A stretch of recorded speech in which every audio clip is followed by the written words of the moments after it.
Oh, morning all. It's Wednesday the 4th of September. Happy birthday to my son Danny. 28 years old today. Mum is coming home. Yep, it's 5:30, so it's not quite light.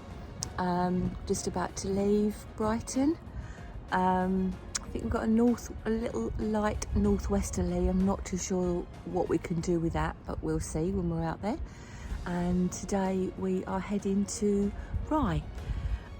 So we're going to head into Rye, and the actual town key is closed, but I'm staying with a friend of mine, Andy, in his boatyard at Rock Channel Marine, which is where I used to live on my boat. So yeah, high water at Rye is at 1 o'clock, and he wants me there dead on high water. So we've got to get a lick on today. We've got the tide with us, not a lot of wind, but I think it's 42 miles, and I need to do an average of 6 knots to get there in 7 hours to get there for the tide. So yep, here goes. Just got to get out of here now.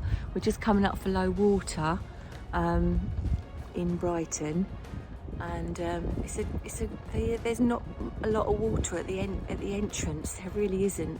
So it did advise me to go after high water, but that's at 7 o'clock, and I can't really leave it till then. I can't leave it till then. So I need to get out now. He's giving me some advice if I go aground. So hopefully we're not going to go aground. So far so good. Just creeping round. Haven't gone under 3.5 meters yet. And then I think there is also a shallow bit out here as well. I'm a bit wary about Brighton. It doesn't have a great reputation really. That's it.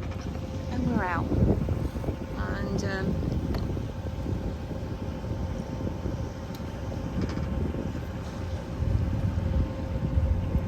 better go the right way, I suppose. Come on, Joe, pay attention. Oh dear. Yeah, so just right as we got through the dredged area, there's just like a little a tiny little shallow bit, like literally went down by 1/10 of a metre. So all was well. I'm glad I left a little bit earlier though, not on dead high water. Right, Rye, here we come.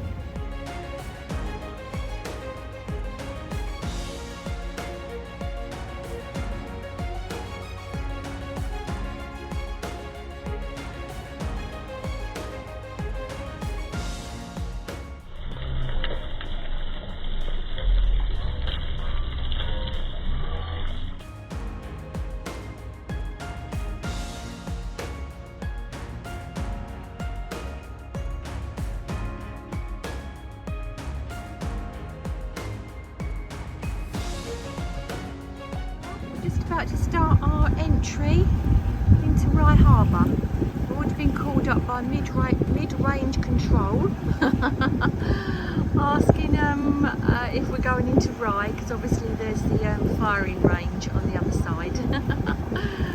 So yes, I am going into Rye, hopefully.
if you go from the other side, from your round that winch on that cob nut, and take a little fixing off that.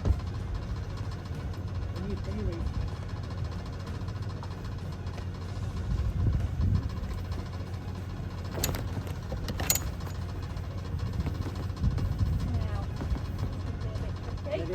Oh, I'll tell you what, I can leave that for a minute. I'll give you a rope here.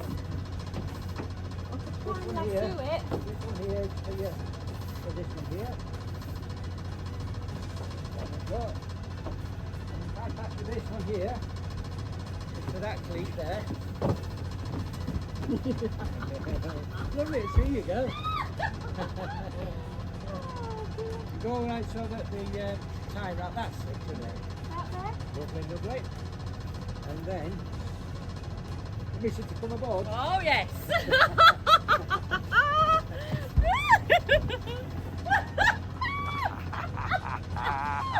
How long has it been? Oh God, so bloody long! It is. Right, let's see how fast that rope now. That's it, Flo's gone down in the lovely oozy sinky mud. She's almost upright, but she's just leaning a little bit into her friend Cobnut. But I think she'll do. So it does feel like feels like I'm in Andre's yard actually. Oh dear.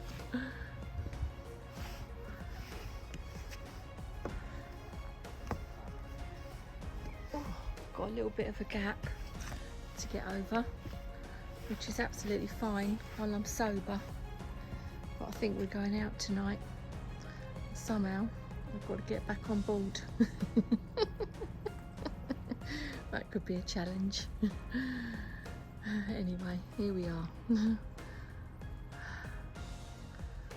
That's it, tide's going out and it's raining.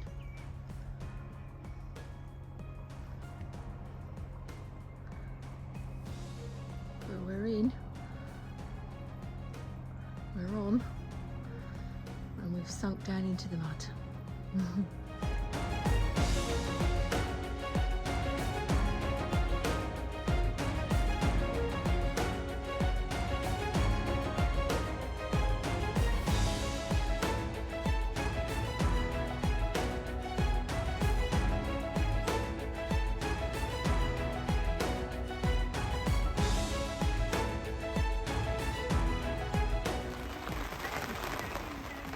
What a grotty old day.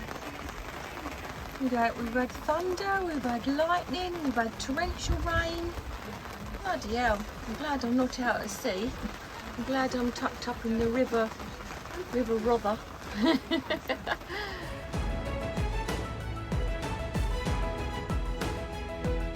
Just wanted to show you on our mud berth.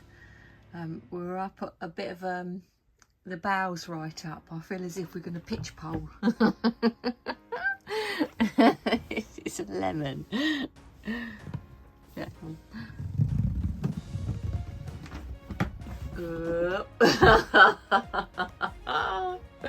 It's very difficult to walk around.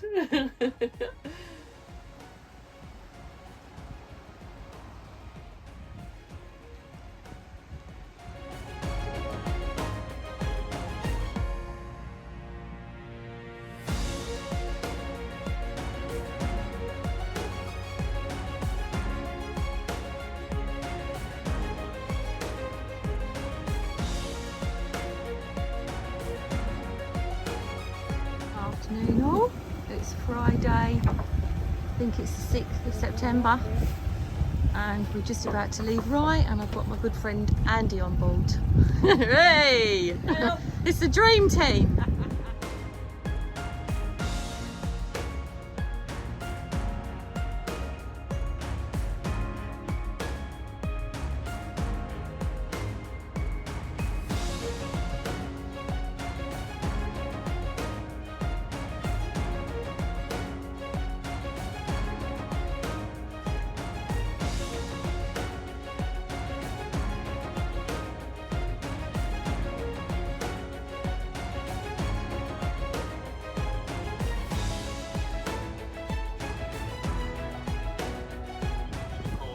it. Bye bye to my friend Andy. Bye Andy. Bye, darling. Have a nice day. Thank you. Love you. That's it. Bye bye Ramsgate. Bye Andy. That's it. We're on our last passage. Ooh.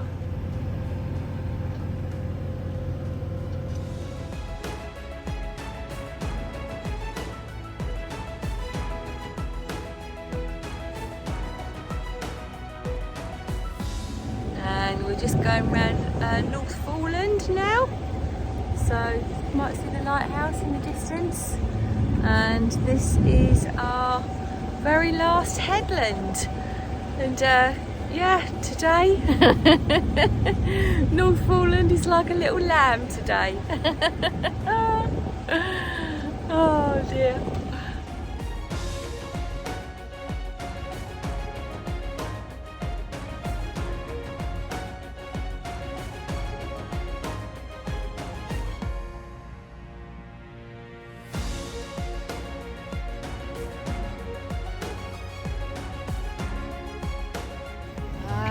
There's good old long nose. Long nose.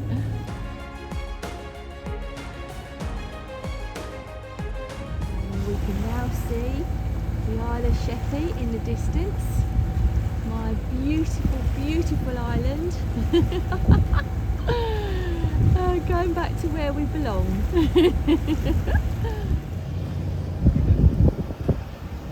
Well, it's definitely looking like I'm getting a bit of company today.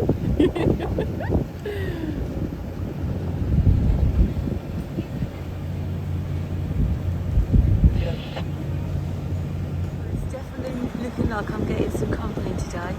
It looks like I'm in a race. I hope they're going to let me win for once. Another one. Oh dear. Yeah, please let me win just for today. Coming to Garrison Point, and there's Joe there. Just come to see us. And look who's coming! It's Sapphire!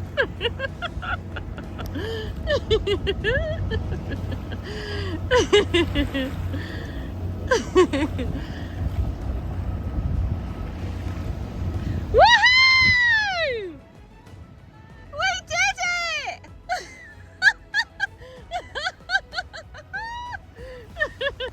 Well done, Sapphire! This is Joe, who is just about to enter a home port in Queenborough after circumnavigating the UK. Amazing woman.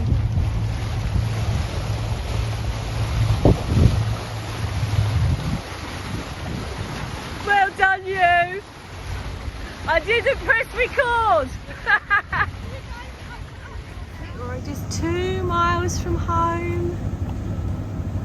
Woohoo! And we've got a flotilla. And that's Ian and Jane on Sapphire, and we've both been round Great Britain and arrived back home on the same day, which is absolutely amazing. I've bumped into them all the way around Britain. You know, when you arrived at Queenborough, you know you're home.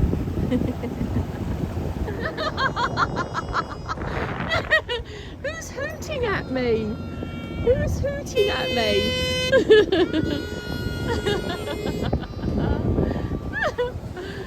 Oh, so lovely. I'm so happy to be home. I'm so lucky to live here and have all these lovely people around me. Just about ready to go onto our pontoon. You see, I've got a little welcoming party on the pontoon, and behind me, it's amazing. That is absolutely amazing.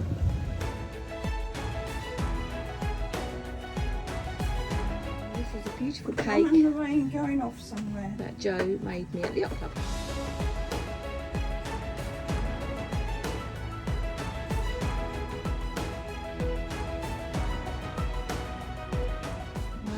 this is it.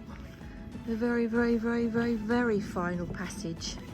So we're just walking down Queenborough All-Tide Landing, where Flo is tied up on the Queenborough Yacht Club pontoon. And then all we've got to do is get her from the ATL into Queenborough Creek and tie her up, and then we're done, which should probably take about 5 minutes.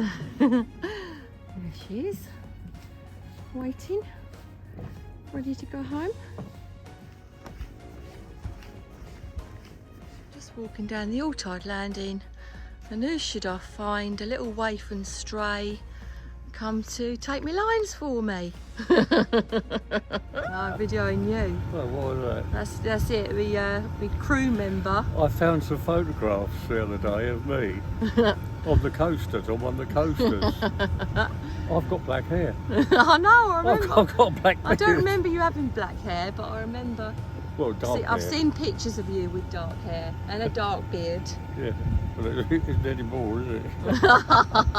Oh. And I'm not Father Christmas.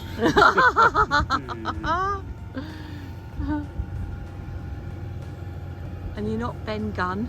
No. And you're not Cat Weasel. No. That's it. Just heading in. Don't want to lose me creaky old crew member. Just sent him up on deck. Oh dear. Without his life jacket on. That's it. Coming in through our gates. Here we come.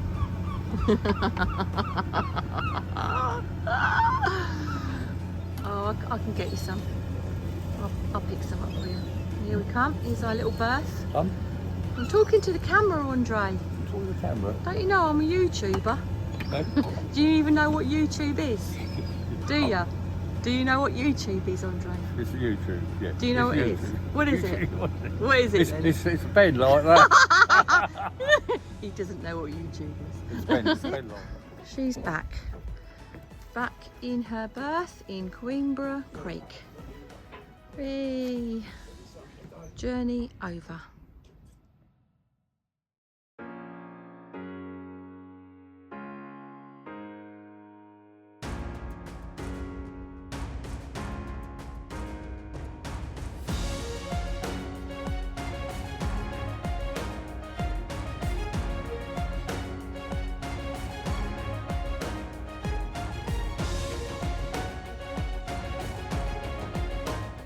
Hello everyone. Well, here I am back at home, as you can see, back on terra firma. Been back a few months now. I had time for the dust to settle and to reflect on my voyage.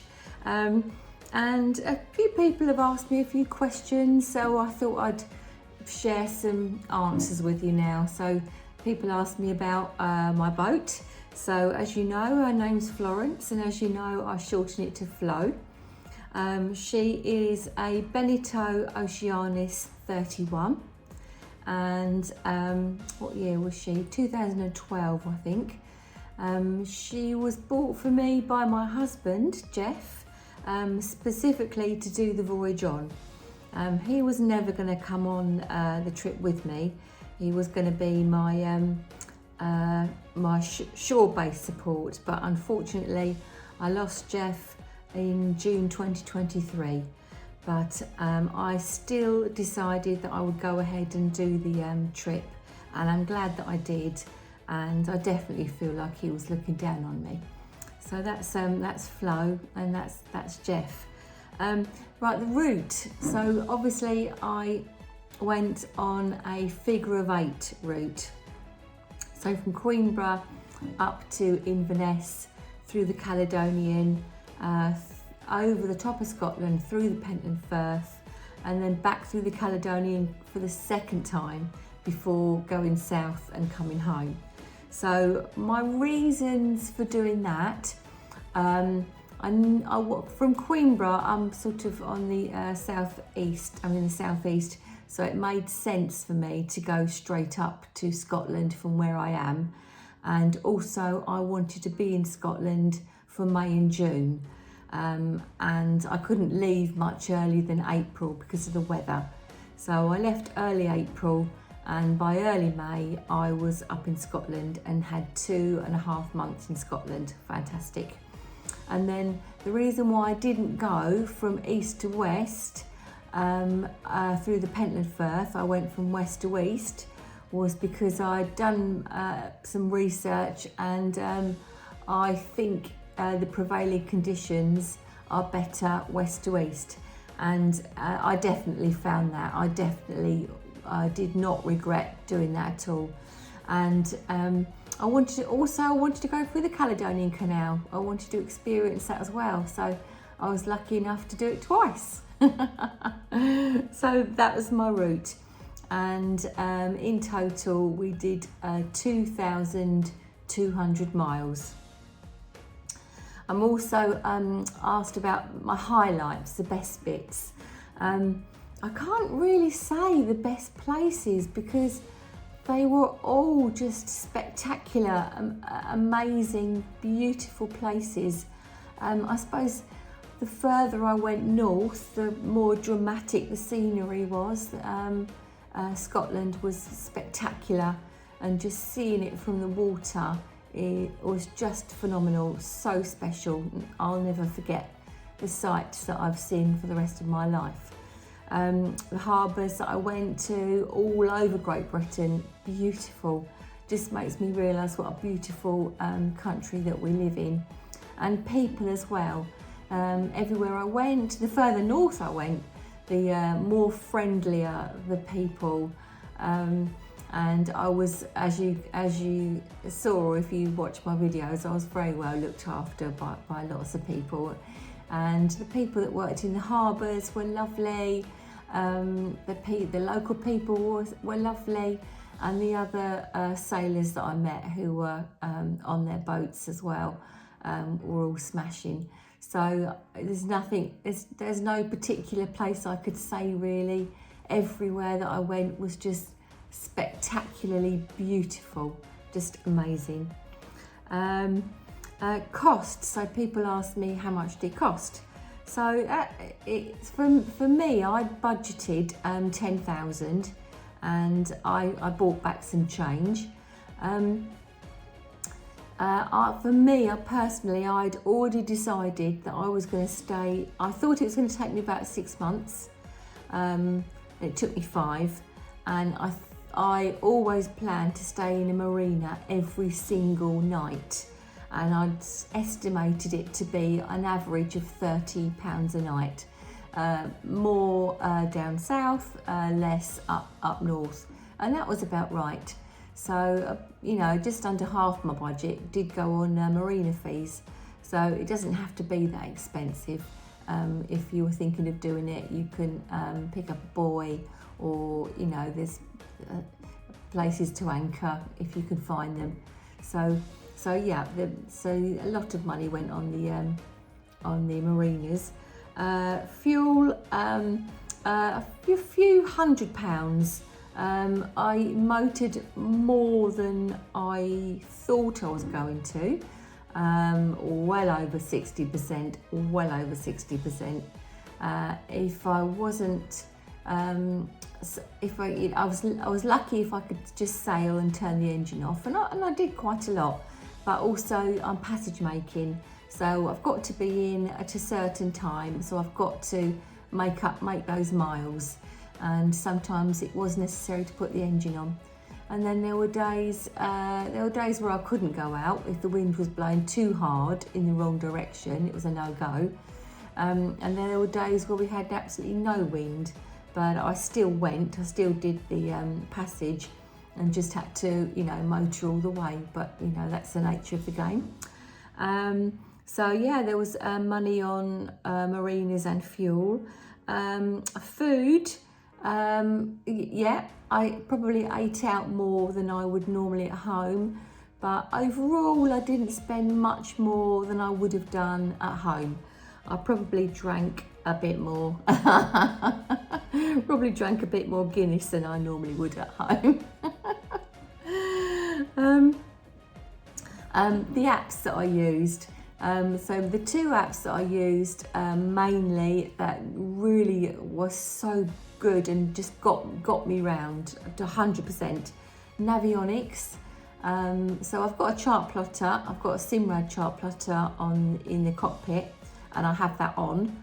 And but on my iPad and my phone, I've got Navionics, and I use those in the main. And I use the Navionics to plan.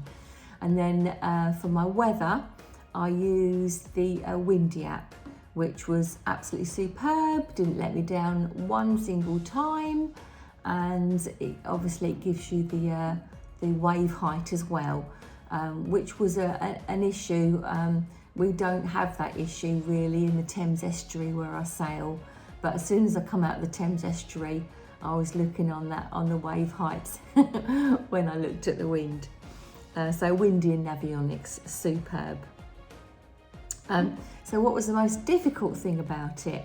I would say that the most challenging aspect of it, being on my own, was entering and leaving harbours, unfamiliar harbours and marinas, of which there were over 50 of them.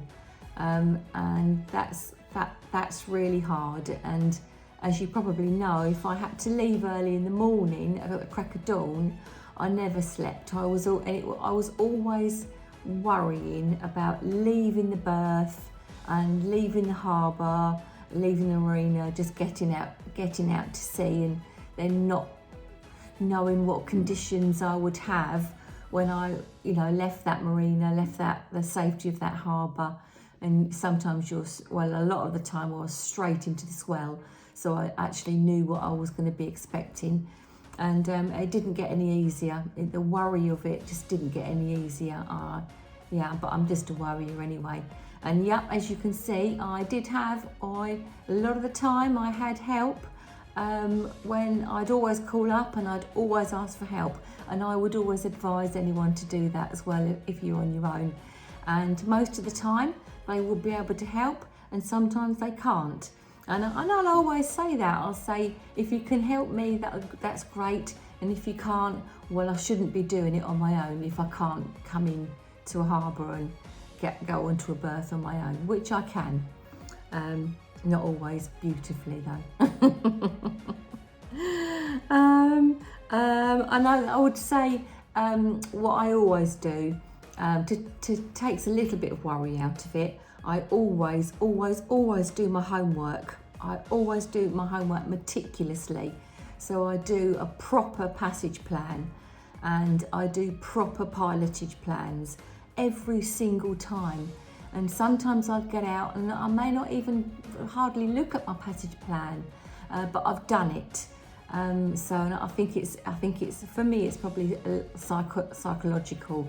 But yeah, I feel as if I've done my passage plan, I've done my pilotage plan, then I feel as if I've already done it. So I'm just doing it for the second time. So so that's the advice that I would give anybody. And I do it at home, even if I'm going on a familiar passage from here to Harwich. I'll always do a passage plan. I might get my old one out and look at it, but I'll always do a new one, always.